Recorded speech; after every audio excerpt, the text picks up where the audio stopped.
tu Państwu szanownemu na tym oto przykładzie, jak powinien wyglądać prawidłowo wykonany spaw. Ja nie mam tutaj spawarki, ale będę się starał odzwierciedlić to urządzenie i będę pokazywał tym oto przyrządem. A mianowicie musimy do tego metalu, o tutaj, przypiąć masę, bo masowanie musi być. Bez masowania nie ma nic. Tak jak jest to przysłowie, grunt to prąd.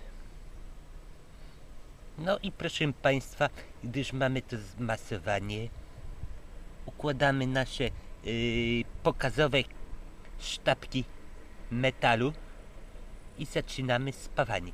Zaczynamy od jednej strony i jedziemy ruchem od góry do dołu, pomalutku, pomalutku, pomalutku, pomalutku, aż to wszystko razem zespolimy. O, proszę patrzeć, jak ja to robię.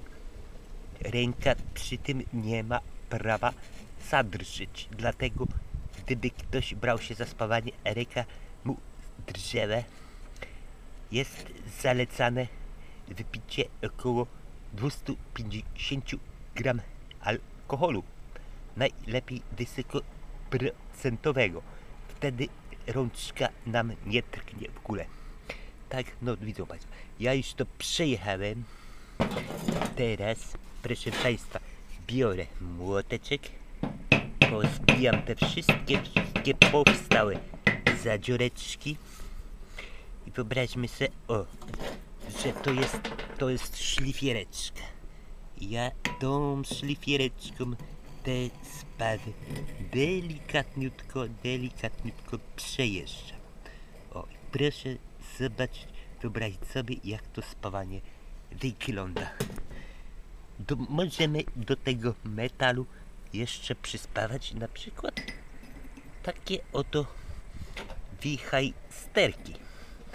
Ja tu właśnie demonstruję takie oto spawanie. Ustawiamy to wszystko, bierzemy spawareczkę, masujemy i spawamy to wszystko.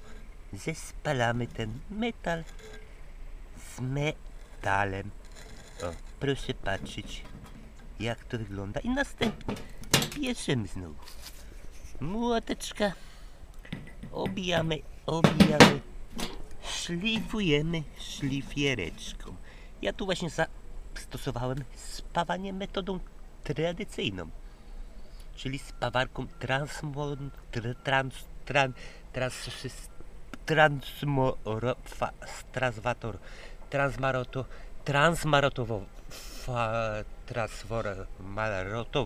spawareczką. A można jeszcze spawać mygomatowo, można spawać także gazowo, a teraz jeszcze są takie metody, że można spawać laserowo, ale to już jest wyższa szkoła jazdy. Dlatego dla nas, dla takich przeciętnych zjadaczy chleba, wystarczy spawanie spawareczką transformatorową. Także będziemy z tego zadowoleni, z naszej wykonanej pracy. Ja już dziękuję Państwu za uwagę i życzę miłej pracy w warsztacie. Dziękuję Państwu. Do widzenia.